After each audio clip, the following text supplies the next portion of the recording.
우리 찬송가 가사대로 그 3절에 보게 되면은 거룩한 하늘 노래 들려올 때 그때에 참 그립던 주님을 반가이 대하리. 그런데 정말 주님이 그리우십니까? 막 아멘 하시면 안 됩니다. 정말 내가 주님을 그리워하고 있는가? 나는 뭘 그리워하고 있는가? 뭘 바라고 있는가? 오늘 이제 그 부분에 대해서 말씀을 전하려고 하거든요. 세상에는 참 아름다운 게 많아요. 막 태어난 어린아이도 너무 아름답고, 그리고 싱그러운 젊음을 가지고 있는 젊은이도 너무 아름답고, 인생의 묘미를 알고 있는 40대 사람들도, 중년의 사람들도 참 아름답고, 노년의 사람들도 나름대로 또 아름답잖아요. 그죠? 그 아름다운 것들이 보게 되면은 항상 늘 그곳에 있고, 그리고 그것이 해야 할 일들을 묵묵히 잘 감당해내고 있을 때에 그게 참 아름답다. 그게 물건이든지, 그게 무슨 사람이든지, 변치 않는 게 정말 아름답다. 물론 변해야 되는데 안 변하면 골치 아픈 것도 물론 있긴 합니다만, 그죠? 진리가 그렇잖아요. 진리는 언제, 어디서나 항상 옳은 것이 진리예요. 그 진리는 시대와 시간과 장소와 상관없이 늘 동일하거든요. 그게 진리죠. 그죠? 근데, 사도 바울이 고백했던 것처럼, 질그릇 안에 우리가 그 진리를 가지고 있잖아요. 그죠? 우리 한 사람 한 사람은 참 보잘것없는 부분이 많이 있긴 합니다만은, 그리스도인이 아름다운 것은 바로 그리스도의 진리를 우리가 가지고 있기 때문에 정말 가장 아름다운 것이 아니겠는가. 아니, 가만 계세요. 선풍기 끄시라고 해. 추울 것 같아. 우리 그리스도인이 아름다운 이유는 그리스도의 진리를 우리가 가지고 있기 때문에 정말 아름다운 것 같아요. 그래, 금방 제가 아름다운 것은 항상 그 자리에, 그리고 변치 않고 그 일을 묵묵히 해내는 것이 참 아름답다, 이렇게 제가 말씀을 드렸는데, 진리를 가진 사람들도 그렇지 않나.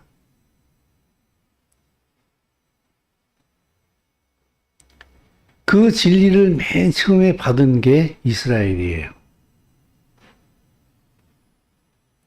첫 번째로 하나님께 택함을 입은 하나님의 백성으로서 그 이스라엘 백성에게 주어진 사명은 하나님의 하나님 되심을 이 온 땅에 알리는 거예요. 그리고 그 하나님 나라의 회복을 위하여서 그들에게 맡겨진 그 복음을 땅끝까지 전해야 하는 것이 이 이스라엘에게 주어진 사명이었어요. 구약 시대로 명명되어지는 예수와 그리스도께서 오시기 전까지 그들은 율법의 테두리 안에서 좀처럼 가나안을 떠나지 않았어요. 그 안에서 하나님과의 관계 속에서 살았습니다마는, 예수와께서 이 땅에 오셔가지고 십자가에 죽으시고 부활하신 이후에 성령이 이 땅에 내려오면서 그 성령이 이 땅에 임하심과 동시에 그들에게 강력하게 주어진, 아니, 성령이 오심으로 주어졌다기보다는 이미 그들에게 주어진 그 사명이 이제 성령이 임하심으로 말미암아 열방으로 뻗어나가기 시작을 합니다. 세상의 핍박 가운데에서도 복음을 이스라엘 백성들이 열방을 향해서 전하는 그런 몸짓이 있었지요. 그죠? 그러나 AD 313년에 콘스탄틴 황제가 이 복음을 가진 이 그리스도인의 그 모임을 교회화시키고 종교화시켜버렸어요. 그 말은 기독교화시켜버렸다는 거예요. 근데 오히려 기독교화시켜가지고 이 복음을 양성화시키고 나니까 이 복음을 전하는 유대인들이 역사의 뒤안길로 다 사라져버렸어요. 그리고 기독교화 되어진 복음들이 전해지기 시작을 했어요. 이때부터 이스라엘이 삭제되어진 유대인의 왕으로 오신 예수아가 삭제가 되어버린 하나님의 나라 왕국이 삭제가 되고 죽어서 가는 미지의 천국이 절대적 소망으로 떠오르는 이 기독교화되어진 함량미달의 복음들이 그때부터 전해지기 시작을 했어요. 우리는 그게 이제 원유면을 알기 전까지는 이게 함량미달이다는 사실을 전혀 몰랐지요. 당연히 그것이 다 복음의 시작과 끝이라고 생각을 하고 있습니다만, 이스라엘이 삭제되어졌다는 얘기는요, 이스라엘은 이 땅에 있었어요. 모든 열방 가운데 한가운데 중동에서 자리를 잡고 있었어요. 모든 나라와 함께 국경에 한계를 가지면서 이 땅에 존재했다고요. 이 땅에 존재한 그 나라를 하나님께서는 택하셨다고요. 그 말은 무슨 말인가 하게 되면은 내가 이 땅에 오겠다는 얘기거든. 이 땅을 하나님의 나라로 만들겠다는 계시가 말씀이었거든요. 근데 이스라엘을 삭제시켜버렸어요. 그러면은 이스라엘과 관계를 가지셨던 그 하나님의 현양, 이스라엘의 역사 가운데 이스라엘 백성들과 관계를 가지면서 하나님의 하나님 되심을 끊임없이 나타내셨는데, 그 이스라엘을 삭제시켜버림으로 말미암아 이스라엘의 하나님은 신화가 되어버려요. 주피터, 신처럼, 헬라 신화에 등장하는, 그리스 로마의 신화에 등장하는 그런 신들처럼 신화화시켜버리는 거예요. 하나님의 실체를 없애는 거예요. 이스라엘을 없앤다는 얘기는 하나님의 실체를 없애는 거예요. 그리고 종교화시켜버렸어요. 종교는요, 필연적으로 자기중심적이 돼요. 그래서 기독교가 끊임없이 기복적으로 자꾸 바뀔 수밖에 없는 이유가 기독교가 종교화되어져 버렸기 때문에 그래요. 그래서 근대 시대에 보게 되면은 그 2차 세계대전 때 히틀러를 암살하려고 시도했던 보네프 목사님이 그런 책을 썼거든요. 기독교의 비종교화. 저는 그 책을 참 감명 깊게 읽었어요. 그 책이 이렇게 두꺼워요. 한 700페이지 내지 800페이지가 되는 책인데,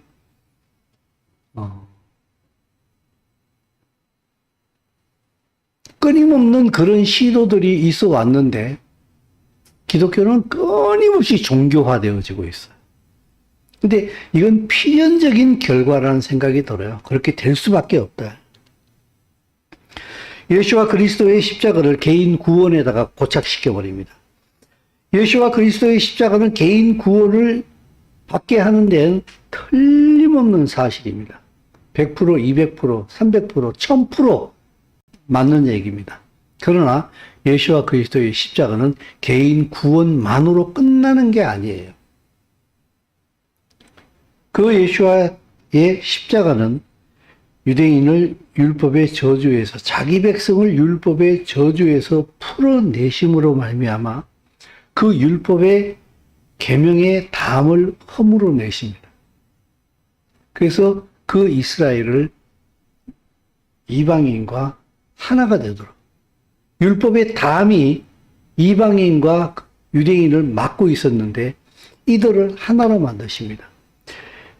이들을 하나로 만드시는 가장 큰 이유는 뭔가 하게 되면은 바로 하나님의 나라를 가지고 있는 이들을 예수와 그리스도를 통하여서 이방인을 이스라엘과 연합시킴으로 말미암아 온 열방이 하나님의 나라가 되게 하는 것입니다. 그리고 예수와가 만왕의 왕이 되는 게 목적이에요. 그게 원리맨이죠, 그죠? 근데 예수와 그리스도의 십자가를 개인 구원의 다만 딱 고착시켜요. 그 이상도 그 이하도 아니에요.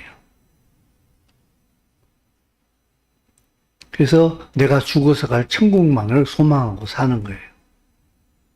구원 받았냐? 라는 얘기를 지속적으로 하면서 구원의 확신이 있냐? 언제 구원 받았냐? 그러니까 구원파도 등장을 하고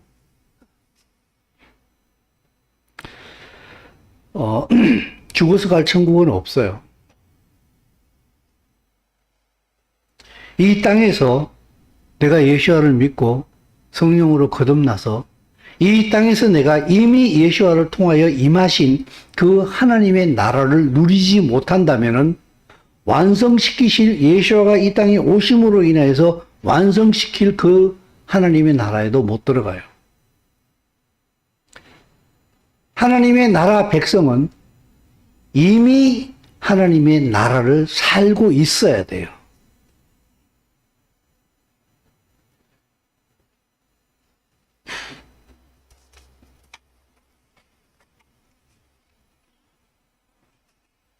그리고 이 땅에서 예수와 그리스도의 십자가와 그 부활을 통해서 성령 안에서 이미 이루어 놓으신, 지금 성령의 능력 안에서 참 그리스도인들을 통해서 이 땅에 누룩처럼 퍼지고 있는 이 왕국 복음 안에서 내가 살지 못한다고 하면은, 그 삶을 살지 못한다고 하게 되면은 그가 가는 천국은 없어요. 그래서 오늘도 우리가 이제 482장 찬송을 불렀습니다만, 우리가 예수와 그리스도를 안 다음에 부를 수 있는 찬송의 이 부분이 엄청 줄어들고 있어요. 안 걸리는 데가 없어요, 거의 다가. 그래서 찬송가를 잘 이렇게 부를 게 없다라는 생각이 참 많이 들 때가 있는데, 오늘 이제 이 말씀을 전하는 것이 마태복음 25장, 이번 주 미션의 마지막 장이에요. 그죠? 그 25장의 첫 번째 나오는 비유가 바로 열처녀 비유입니다. 자, 한번 읽어볼까요? 그때의 천국은 마치 등을 들고 신랑을 맞으러 나갈 열처녀와 같다 하니 그 중에 5선 미련하고 5선 슬기가 있는다. 미련한 자들은 등을 가지되 기름을 가지지 아니하고 슬기 있는 자들은 그릇에 기름을 담아 등과 함께 가져갔더니 신랑이 드디어 오므로 다 졸며 살세. 밤중에 소리가 나되 보라 신랑이로다 맞으러 나오라 하니 이에 그 처녀들이 다 일어나 등을 준비할세. 미련한 자들이 슬기 있는 자들에게 이르되 우리 등불이 꺼져가니 너희 기름을 좀 나눠 달라 하거늘 슬기 있는 자들이 대답하여 이르되 우리와 너희가 쓰기에 다 부족하다 하니 차라리 파는 자들에게 가서 너희 쓸 것을 사하니 그들이 사러 간 사이에 신랑이 오므로 준비하였던 자들은 함께 혼인잔치에 들어가고 문은 닫힌지라. 그 후에 남은 처녀들이 와서 이르되 주여 주여 우리에게 열어주소서. 대답하여 이르되 진실로 너희에게 이르노니 내가 너희를 알지 못하노라 하였느니라. 그런즉 깨어 있으라. 너희는 그날과 그 때를 알지 못하느니라. 아멘. 오늘 이 열처녀의 비유를 통하여서 지금 금방 내가 서두에서 말씀드린 그 부분을 아주 강력하게 말씀을 하고 계십니다. 신랑을 기다리는 10명의 신부 덜러리들, 지혜로운 5 덜러리, 기름에 그릇을 담아서 등도 같이 가져갔어요. 미련한 5 처녀는 등을 가지되 기름을 가지지 않았어요. 여러분, 이 비유는 굳이 설명할 필요가 없죠. 그죠? 너무 자주 들었기 때문에, 그죠? 여기서 신랑은 바로 예수와 그리스도를 상징하는 거예요. 그죠? 혼인잔치 하러 신랑 대신 예수와께서 오셨습니다. 밤에 이스라엘 백성들이 밤에 혼인잔치를 하는 것은 그들의 전통 아닙니까? 그죠? 그래서 모두 다 등과 기름을 준비하는 것은 상식이에요. 우리가 결혼식에 참석하면서 옷을 깨끗하게 입고 가고, 그죠? 여자들은 예쁘게 입고 가되 신부보다는 덜 이쁘게. 우리가 다 알고 있는 암묵적인 그런 거잖아요. 그죠? 그리고 많든지 적든지 간에 축의금 봉투는 반드시 가지셔야 됩니다. 그것처럼 이스라엘 백성들은 결혼식을 하게 되면 등과 등불을 들고 가는 것은 당연한 거예요. 특히 그 신부 덜러리들은. 미련한 5 처녀, 등은 가지되 기름을 가지지 않았어요. 덜러리의 필수 조건을 충족시키지 못했어요. 신랑과 함께 할 수 있는 조건이 바로 등불에 불을 켤 수 있어야 돼요. 오늘 성경을 보게 되면은 이 기름이 헬라어 성경에서는 엘라이온으로 나와 있어요. 그걸 제가 찾아봤더니 올리브 기름을 얘기하는 거예요. 감람류 기름을 얘기하는 거예요. 감람류 기름은, 올리브 기름은 바로 예수와 그리스도를 상징하는 거예요. 자, 다음 슬라이드 한번 볼게요. 출애굽기 27장 20에서 21절 말씀을 보게 되면 같이 읽어볼까요? 너는 또 이스라엘 자손에게 명령하여 감람으로 짠 순수한 기름을 등불을 위하여 내게로 가져오게 하고 끄지 않게 등불을 켜되 아론과 그의 아들들로 해마간 증거가 되어서 저녁부터 아침까지 항상 여호와 앞에 그 등불을 보살피게 하라. 이는 이스라엘 자손이 대대에 지킵니다. 아멘. 그 구약시대 때 그 광야에서 쳐놓았던 하나님의 임재의 상징이었던 회막. 그곳에서 하나님을 만나는 곳이죠. 그죠? 성막이라 그러기도 하고. 거기는, 5겹으로 이게 천막이 쳐져 있어요. 그리고 천막 맨 안쪽에는 아카시아 나무 이 널판치로 돌려놨는데 거기는 다 금을 발라놨어요. 자연 채광은 0.1%도 없어요. 완벽하게 깜깜한 곳이에요. 그곳에서 제사장이 등불을 켜지 않으면은 그건 그야말로 칠흑 같은 어둠에 아무것도 볼 수가 없어요. 유일한 조명이 바로 등불이에요. 근데 하나님께서 그 성막 안에서 아론과 그의 아들 제사장들에게 뭘 맡기셨는가 하게 되면은 여호와 앞에 그 등불을 보살피게 하라. 이 등불이 바로 그 회막에 임재하고 계시는 하나님의 존재의 상징이었어요.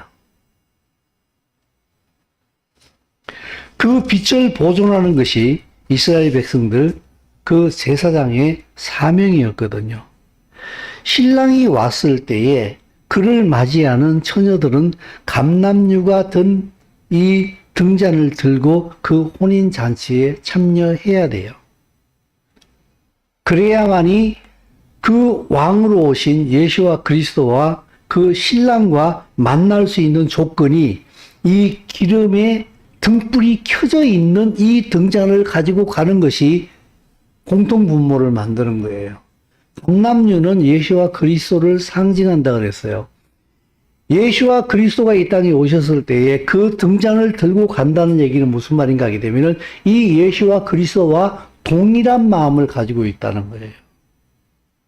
그러므로 그 등잔에 들어갈 기름을 준비했느냐, 준비하지 않았느냐라는 이 문제는 예수와와 동일한 마음을 가지고 있느냐, 없느냐의 문제예요. 이것을 성령으로 해석하시는 분도 계신데, 그걸 내가 틀렸다, 맞다라고 얘기하고 싶지는 않아요. 근데 성령으로 해석을 해도 그렇게 그다지 틀렸다라고 얘기할 건 없어요. 왜냐하면은 정말 그에게 성령이 임했다고 한다면은 이 사람은 반드시 하나님의 나라를 소망하는 사람이 될 테니까요. 난 성령이 임했는데 난 하나님 나라 관심 없어. 이 땅에서 난 잘 먹고 잘 사는 게 내 목적이야. 이러면 당신에게 임한 성령은 성령이 아닐 수도 있어요. 여러분 귀신 들리면 어떻게 돼요? 귀신이 하는 짓 하지요. 성령이 임하면 어떻게 돼요? 성령이 임하는 성령의 일을 하게 될 거예요. 난 성령 받았다는데 하나님의 나라 나 몰라 이러면은 당신은 성령 받은 게 아니에요. 당신이 받은 성령은 성령일 수 있어요. 성령이 아니라. 정말 이상해요. 성령 받았다는데 성령 충만하다는데 하나님 나라에는 1도 관심 없고 점쟁이처럼 계속 점만 보고 예언만 해대고 하는 사람이 있어요. 정말 의심스러워요. 함부로 판단할 것이 아니기 때문에 입 다물고 있습니다만은 아니 성령은 하나님의 나라를 이 땅에 임하시게 하는 것이 성령인데 개인의 이익만 추구하는 성령이라고 한다면 그게 과연 성령이 맞겠는가라는 성경에서 이 사단도 광명의 천사로 나타난다고 했는데 얼마든지 그 짓을 할 수 있을 것 같은 생각이 들어요. 성령이 흉내를 낼 수, 악령들이 그 짓을 할 수 있으라는 생각이 들거든요. 그래서 자기 자신에게만 모든 것을 고착시켜버리는 하나님의 나라를 보지 못하고 자기 나라만 보게 만드는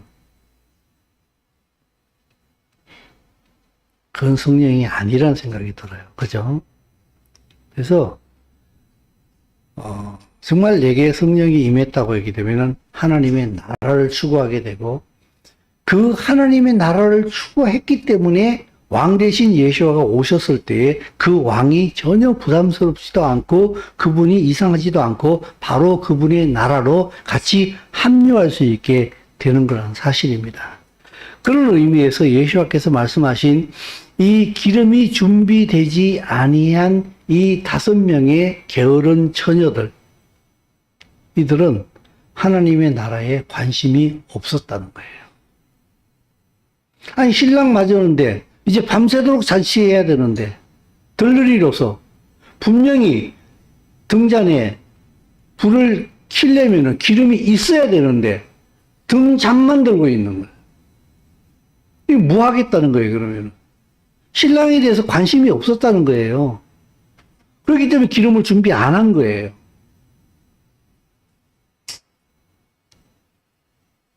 기름을 준비하지 않았다는 얘기는 그런 신랑에 대해서 관심이 없었다는 걸 증명하고 있는 거예요.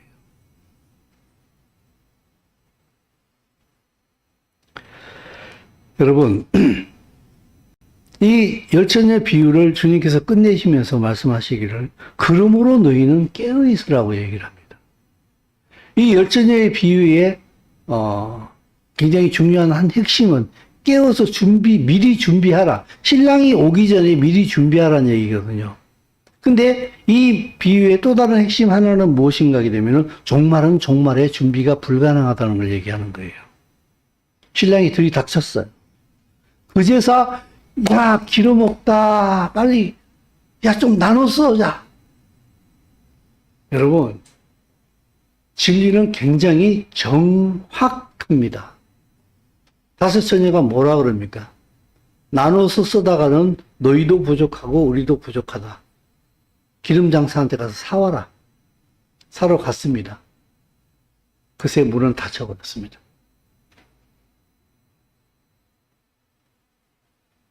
은혜스럽다?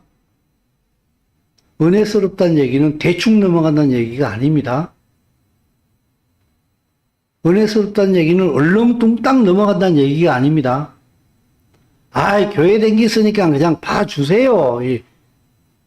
이런 게 아니에요. 기름 없으면 그걸로 끝이에요. 여기 문 열어줬습니까? 안 열어줬습니까? 얼마나 할 말 많아요. 나 바로 방금 전까지 여기서 같이 있었다고요, 지금. 기름 사러 갔다 온 거라고요, 지금. 기름 사가지고 왔다고요. 문 열어달라고요. 내가 여기 같이 있었던 사람이라니까요. 절대로 안 열어줍니다.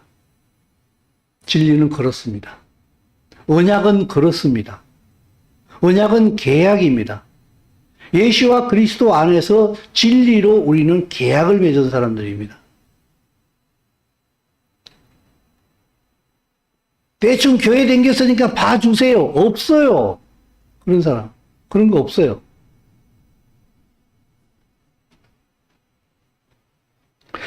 종말은 종말에 준비하지 못한다는 것을 의미하는 거예요.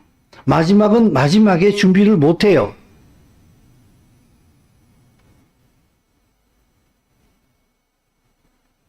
언제 준비하느냐? 지금 살아가는 이 삶 속에서 이미 왕을 맞이할 준비가 충분히 돼 있어야 돼요.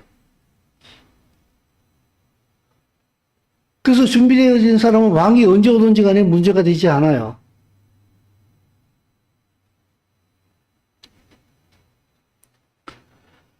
그래서 금방 말씀드린 것처럼 이 열처녀 비유의 마지막에서 예수께서 말씀하시기를 그런 적 깨어 있어라. 그날과 그때는 너희가 알지 못한다. 깨어 있어라. 그래서요, 예수에게 집중되어져 있지 않으면은요, 세상이 돌아가는 이 시대의 이 징조를 읽지를 못해요. 예수께서 이 종말을 말씀하실 때마다, 말씀하시는 것이 노아의 때와도 같다 그랬잖아요. 시집가고 장가가고. 여러분, 시집가고 장가가는 것이 중요한 일입니까? 안 중요한 일입니까? 안 중요하다는 게 아니에요. 그러나 그것에 정신이 빨려서는 안 된다. 시집가고 장가가고 애 낳을 때 그 목적이 다 하나님의 나라를 향해 있어야 된다는 뜻이에요. 아멘. 그래서 그들은 비가 와가지고 홍수가 나서 다 죽을 때까지도 몰랐다 그랬어요. 성경 보면. 그죠? 너무 웃기지 않습니까? 죽으면서도 이게 왜 죽는지도 몰라. 이게 하나님의 심판인지도 모르는 거예요. 아마 이 마지막 때가 그럴 거예요. 하나님께서 역사를 통해서 일을 하시거든요. 그래서 역사는 항상 이유가 있어요. 그런 일들이 일어나는 게. 우리 러시아하고 우크라이나하고 전쟁이 지금 벌어지고 있잖아요. 그죠? 정치적인 이유 많잖아요. 경제적인 이유 많잖아요. 그죠? 우린 그것만 보고 역사학자들 그것만 가지고 얘기를 해요. 그러나 그 뒤에 숨겨져 있는 게 있잖아요. 그 일을 통하여서 하나님께서 우크라이나에 살고 있는 얼마나 많은 유대인들을 이스라엘 땅으로 지금 돌려보내고 계시는가. 사람들은 그거는 보지 못하거든요. 그래서 하나님의 나라를 완성시키고 계시는, 이미 약속하신 그 일을 하고 계시는데 사람들은 러시아하고 우크라이나하고 왜 전쟁이 났느냐? 푸틴 때문이야. 러시아의 자존심 때문이야.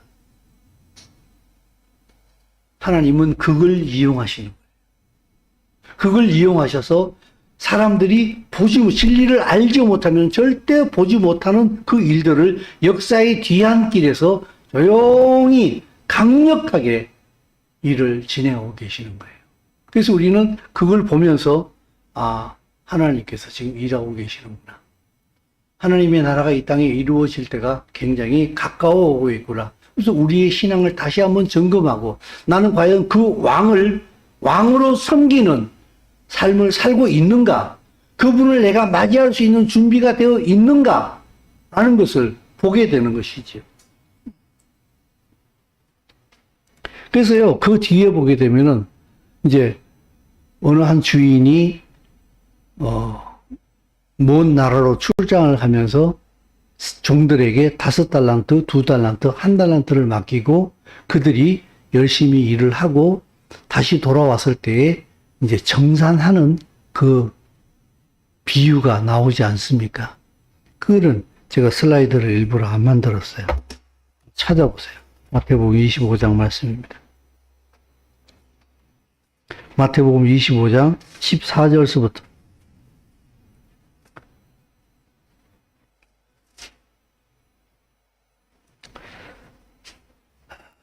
마태복음 25장 14절에서 19절까지 한번 읽어보도록 하겠습니다.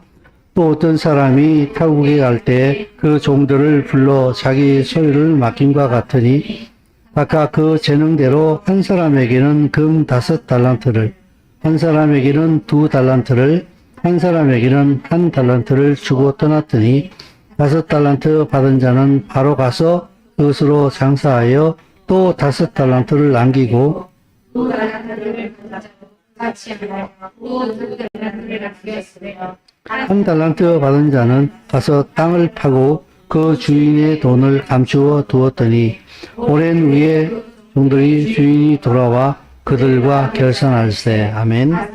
예, 됐습니다. 이 세 비유는 서로 연결되어 있어요.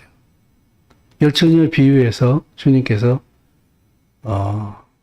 그런즉 너희는 깨어 있어서 왕의 오심을 준비하라 이렇게 말씀하시면서 이 달란트 비유를 통하여서 그러면 어떻게 살 것인가, 무엇을 위해서 살 것인가를 말씀해 주고 계신 거예요.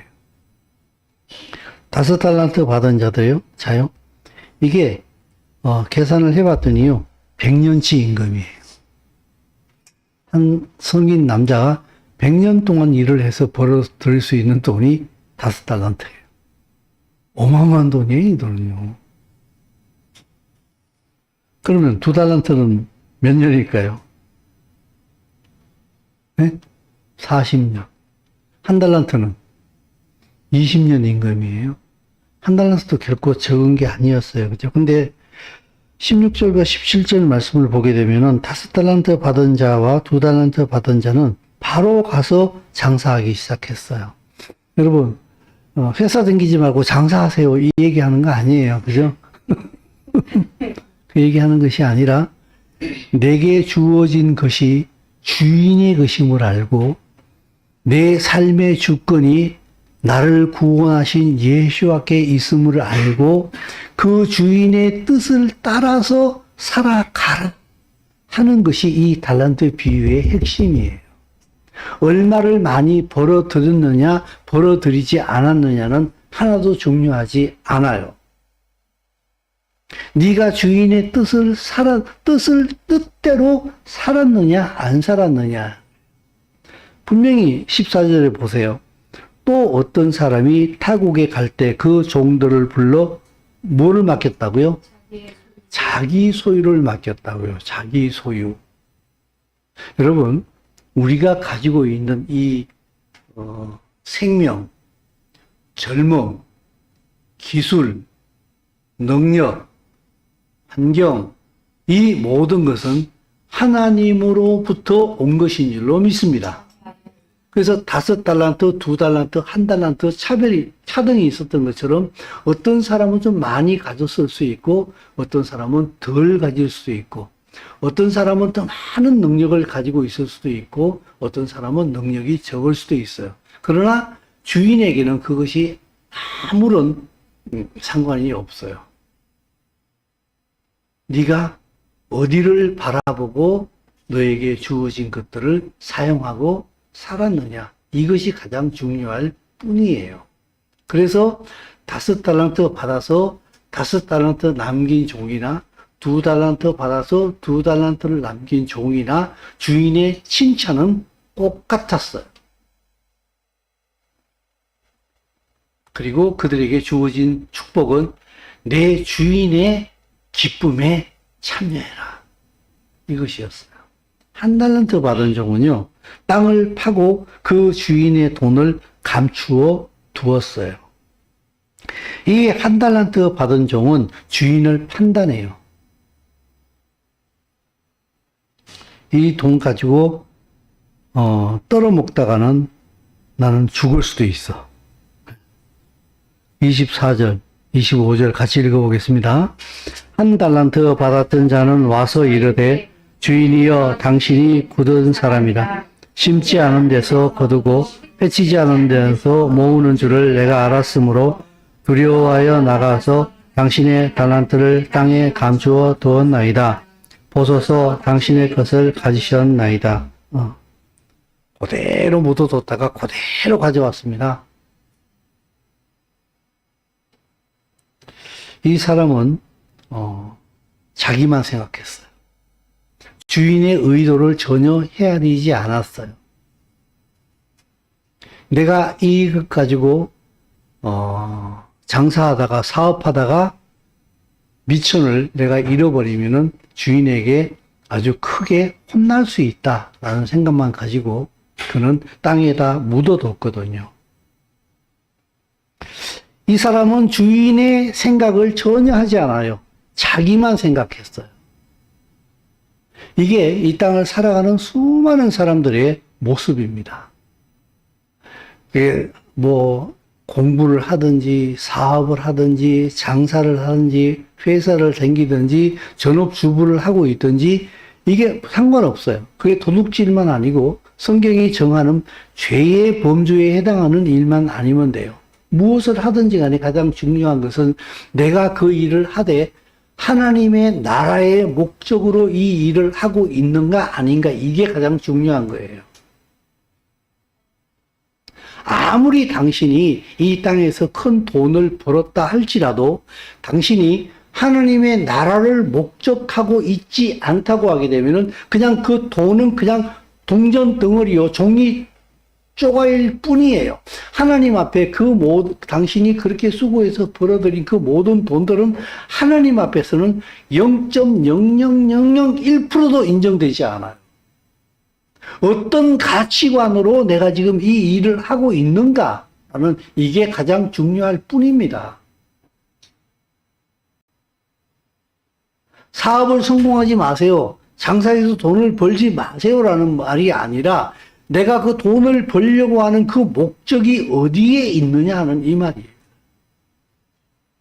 준비하는 자는요, 하나님의 나라를 위해서 삽니다. 먹고 살기 위해서 하는 게 아닙니다. 남겼느냐 못 남겼느냐의 이문의 문제가 아닙니다. 누구를 위해서 살았느냐 하는 것이 가장 중요합니다. 자기를 위해서 살게 되면요, 왕이 오실 때에 그 왕의 나라에서 쫓겨납니다. 마지막에 31절 말씀에 보게 되면은 그 양과 염소를 구분하는 그 비유가 나오잖아요. 이 비유도 마지막 비유로서 열처녀 비유와 함께 연결되어져 있습니다. 이거는 어떻게 살 것인가 라는 것을 얘기해 주고 있는 거예요. 31절, 46절까지 말씀을 보게 되면 양과 염소를 구분하잖아요. 그래서 31절 말씀을 다시 한번 읽어볼까요? 자, 시작.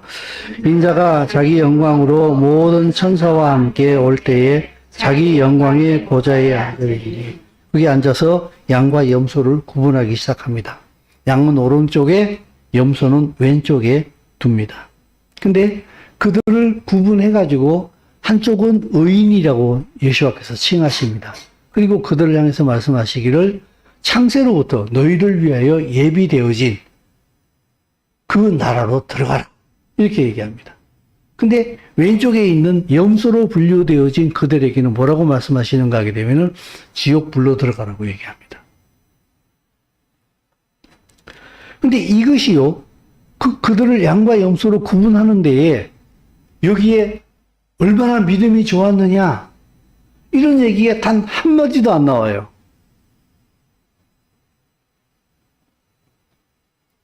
내가 줄일 때에, 목마를 때, 나그네 되었을 때, 헐벗었을 때, 병들었을 때, 내가 옥에 갇혔을 때 너희가 나를 어떻게 대했느냐, 이게.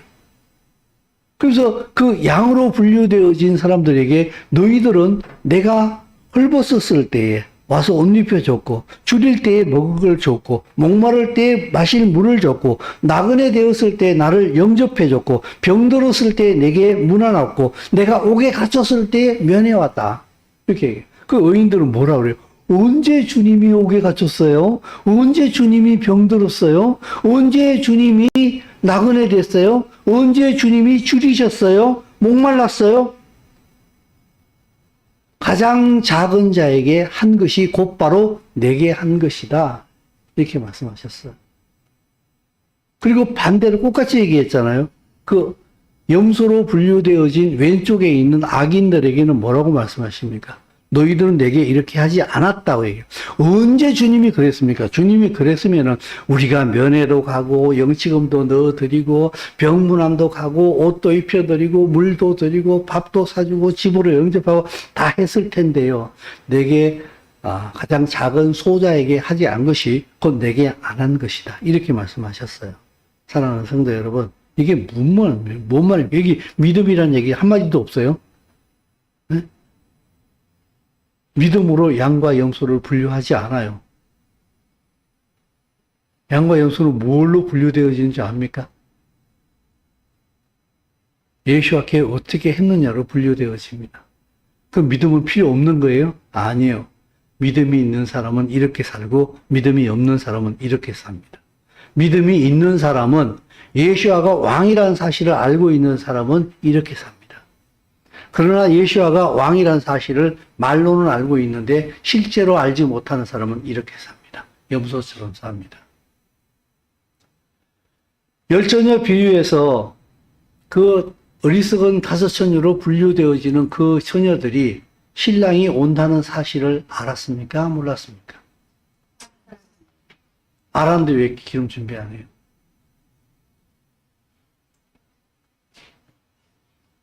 여기에 굉장히 귀한 무서운 진리가 있는 거예요. 나 예수님 알아요. 아는데 왜 그렇게 안 살아요?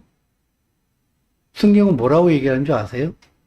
당신은 예수 모르는 사람이에요. 이 얘기를 하고 있는 거예요. 완곡하게. 예수님 이 땅에 다시 오십니다. 여러분 믿으십니까? 근데 준비 안 하잖아요? 당신은 이 땅에 예수님이 다시 오신다는 사실을 안 믿는 사람입니다. 성경은 이 얘기를 하고 있는 거예요. 나 믿는다니까! 이렇게 다섯 처녀 그랬잖아요. 아마 한 동네 처녀들이었는가 봐요. 그죠? 가자. 오늘 아무네 집에 결혼식이 있는데 신랑 온대. 다 같이 나섰어요. 10명 다 같이 나섰다고. 근데 그 안에 기름이 있느냐 없느냐는 본인들만 알고 있었어요. 여러분 등잔은요. 어떻게 보면 형식이에요. 근데 등잔이 기름이 없는 등잔이 무슨 소용이 있냐고. 기름 없는 벤츠 S클래스가 무슨 의미가 있냐. 밀고 다니려면은 차라리 버려두고 걸어가는 게 훨씬 더 편합니다.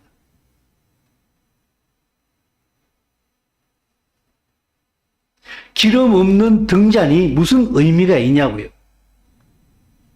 신앙의 내용이 없는 교회 댕김이 무슨 의미가 있냐고요. 삶이 없는 신앙의 껍데기가 무슨 의미가 있냐고.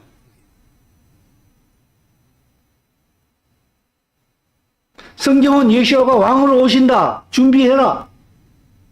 네가 예수가 왕이라는 사실을 알고 있는 사람은 너희가 받은 그 모든 것들이 나의 주인이신 예수로부터 왔다는 사실을 알고 너희가 어떻게 살아가야 될 것인가를 잘 생각해봐라. 무엇을 향해서 살아가야 되는가를 잘 생각해봐라. 그리고 이 마지막에 양과 염소의 비유를 통하여서 너희들의 삶을 어떻게 살아야 되겠는가를 잘 생각해봐.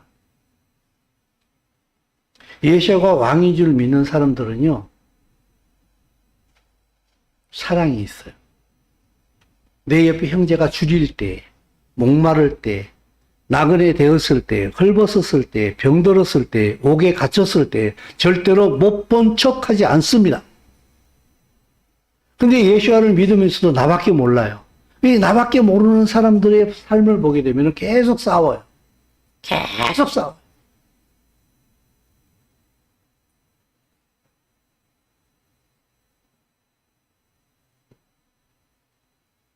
나밖에 모르는 사람들 모아놓으면 어떻게 되겠어요? 난장판이 되는 거예요. 이 전 세계 역사가 왜 이렇게 시끄러운 줄 아세요? 전부 다 자기 나라만, 자기 민족만 얘기하잖아요. 외교의 철칙이 뭔 줄 아세요? 자국의 이익이에요. 자국의 이익.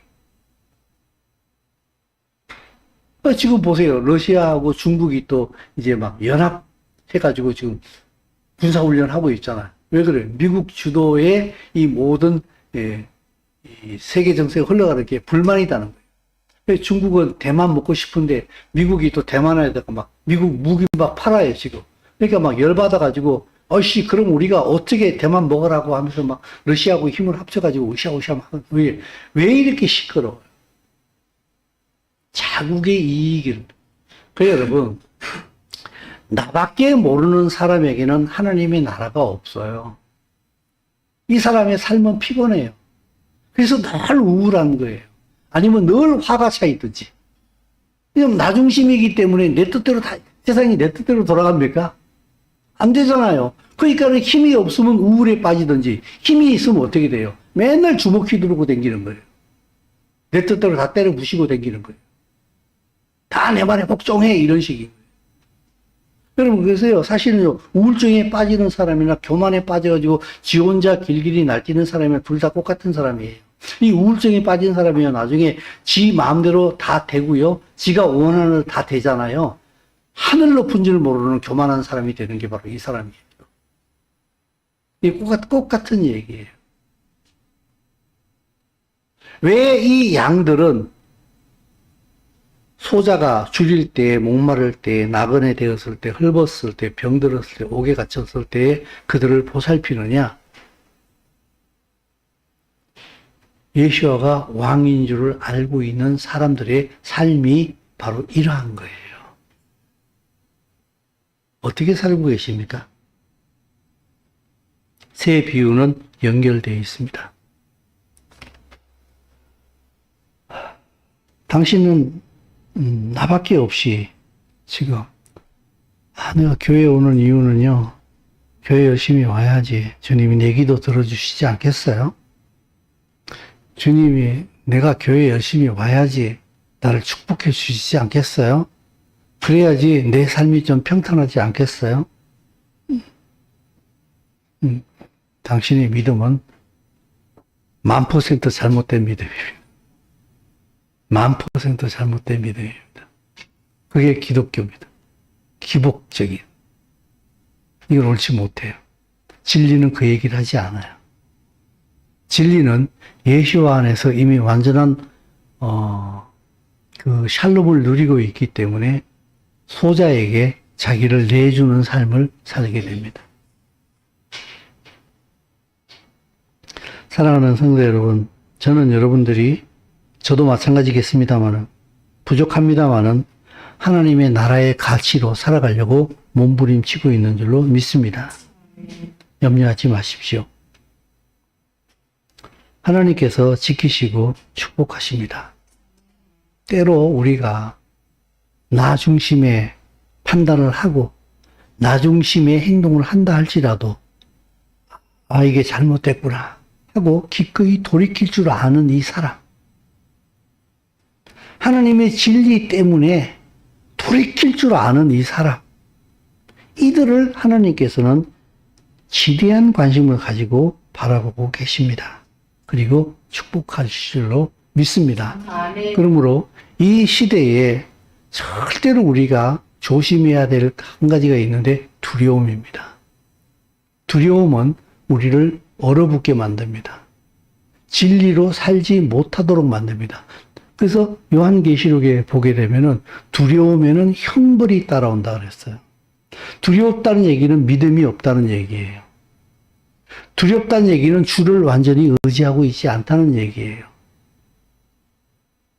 그러므로 그 두려움의 결과가 하나님 앞에 어그러진 죄의 삶을 살도록 만들어버리는 거예요.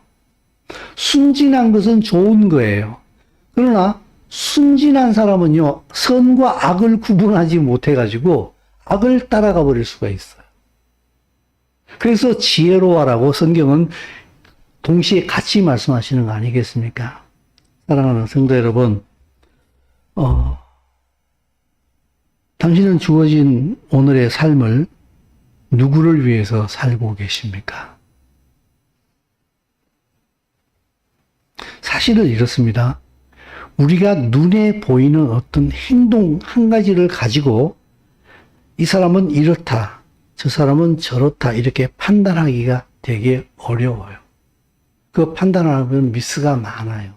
그러나 내가 하고 있는 그 어떤 행동들은 또한 나를 하나님 앞에 드러내놓고 있는 무시할 수 없는 굉장히 중요한 한 부분이기도 해요. 그래서 우리가 판단할 때에 그 눈에 보이는 행동 하나하나를 가지고 그것을 가지고 이렇게 저렇게 판단하는 것은 굉장히 조심해야 되겠습니다만은 당신이 이렇게 행동하고 이렇게 행동을 할 때에 당신을 움직이는 그 동기, 모티브, 그렇게 당신을 행동하게 만드는 그 이유가 무엇인가를 잘 살펴보시기 바랍니다. 이 첫 번째 세 비유가 연결되어지면서 첫 번째 비유의 핵심을 우리는 이렇게 말씀드리지 않았습니까? 종말은 종말에 준비하지 종말은 종말에 준비하지 못한다. 마지막은 마지막에 준비하지 못한다. 그래서 평소의 삶을 이렇게 살아야 된다라고 말씀하셔서 달란트 비유를 말씀하시는 거예요. 한 달란트 받은 자처럼 땅에 묻어놓고 자기 중심으로 자기 생각에 빠져서 살지 말고 그 주어진 것을 주인을 향해서 네 인생을 살아라. 그 인생을 살아가는 가장 핵심적인 가치는 무엇인가? 바로 사랑이다. 그 사랑으로 사는 자들을 하나님께서는 창세로부터 너희를 위해서 준비되어진 하나님의 나라로 들어가라. 그러나 그렇지 못한 사람들에게 뭐라고 얘기합니까? 영벌로 들어가라. 우리가 이쪽이냐 이쪽이냐, 나 예수 믿으니까 이쪽이에요. 아니라니까. 나 예수 믿으니까 무조건 천국이에요. 아니라니까. 당신이 예수 믿는 자로서의 삶이 있어야만이 그렇게 된다는 거예요. 그게 믿음과 행동은 같은 얘기라고요. 우리 자신을 잘 한번 살펴보시면서 우리에게 주어진 이 모든 시간들은 하나님의 나라의 회복을 위해서 투자되어져야 될, 우리의 모든 달란트는 하나님의 나라를 위하여 투자되어져야 할, 그래야만이 영원한 가치를 지니는 줄로 믿습니다. 내가 내 삶을 보살피려고 하게 되면 필연적으로 두려움에 빠집니다. 필연적으로 두려움에 빠지면 절대로 하나님의 나라를 추구하지 못합니다. 내 나라를 추구할 수밖에 없습니다. 이 사람들은 영벌에 들어갈 수밖에 없습니다. 그러면 어떻게 할까요? 그렇게 살고 있다면 회개해야 됩니다. 회개해야 됩니다. 하나님의 나라로 돌이켜야 됩니다. 만약 당신 안에 성령이 계신다고 하게 되면은 회개해야 됩니다라고 하는 이 소리가 들릴 겁니다. 아, 나는 회개해야 될 사람이구나. 뭘 회개하라고? 힘들어 죽겠는데. 살기도 힘들어 죽겠다고 지금. 뭘 회개하라는 거야 지금? 나 살려고 나 몸부림치고 있는데 회개할 게 뭐가 있어? 당신 안에는 성령이 안 계신 겁니다. 그럼 어떻게 할까요? 제가 당신을 위해서 기도하겠습니다. 왜냐하면 당신은 기도할 수 있는 준비도 안 돼 있기 때문에. 다만 제가 이렇게 얘기하는 것은 당신의 현 위치가 어디인가를 제가 지금 정확하게 말씀을 드리는 거예요. 내가 지금 잘못 하나님의 나라의 가치로 안 살고 있구나 하게 되면은 회개하고 돌이키십시오. 두려움 없이.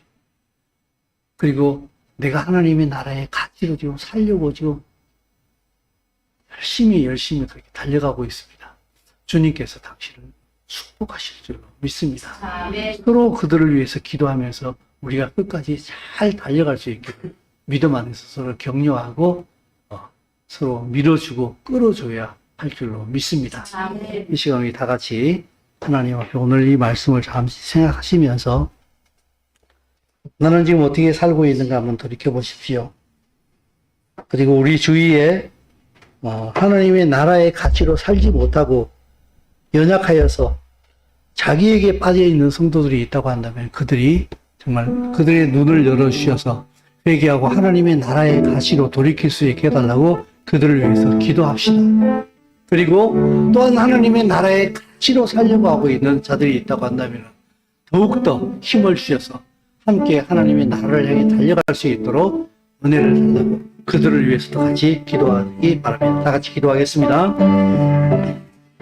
하나님 아버지, 이 메시지, 이 열처적 비유와 다른 비유, 하나님의 마지막 비유를 통하여서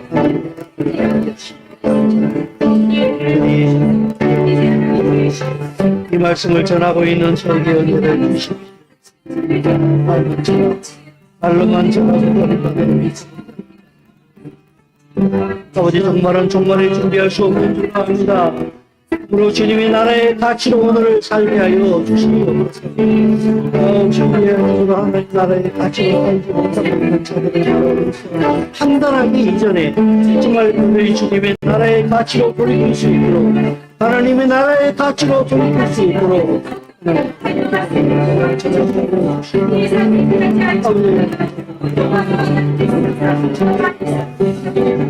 하나님 아버지의 두려움에 떨어서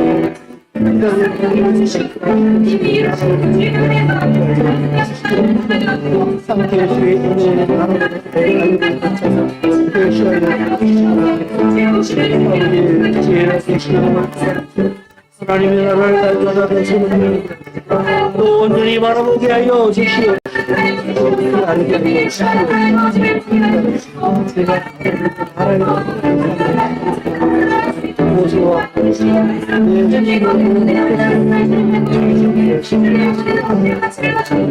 나를 내놓고 예수와처럼 따라가자.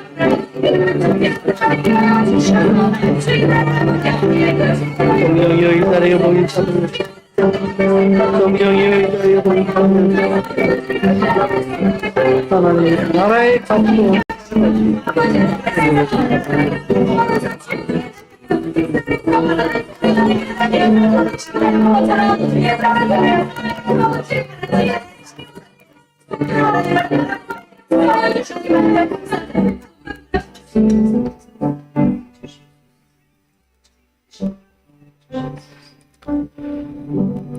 진리를 알게 하시니 감사합니다. 아멘.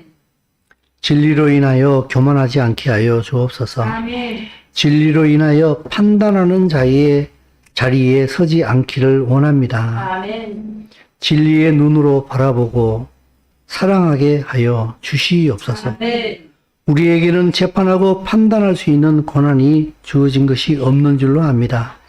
오직 사랑할 수 있는 권한만 우리에게 있는 줄로 압니다.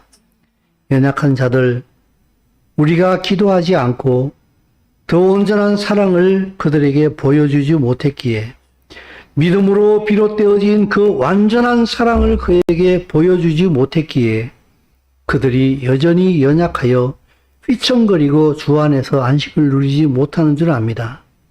판단하기 이전에 그것이 우리의 사랑의 부족임을 다시 한번 깨닫게 되었나니 우리가 그들의 이름을 부르며 기도할 때에 주의 은혜가 우리의 기도를 통하여 그들에게 임하게 하여 주심으로 우리가 이른 그 자리에 그도 능히 이르게 하여 주시어서 함께 왕의 나라를 준비할 수 있는 그런 믿음의 삶을 살게 하여 주시옵소서. 아멘. 이미 진리를 알고 진리가 절대라는 사실을 알고 그 길을 향하여 기꺼이 달려가고 있는 자들을 예수와의 이름으로 축복합니다.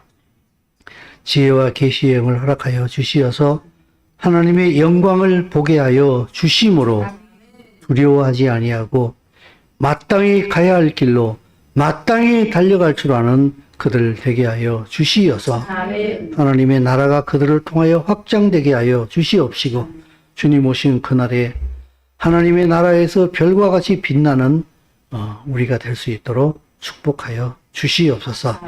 예수님 이름으로 기도드립니다.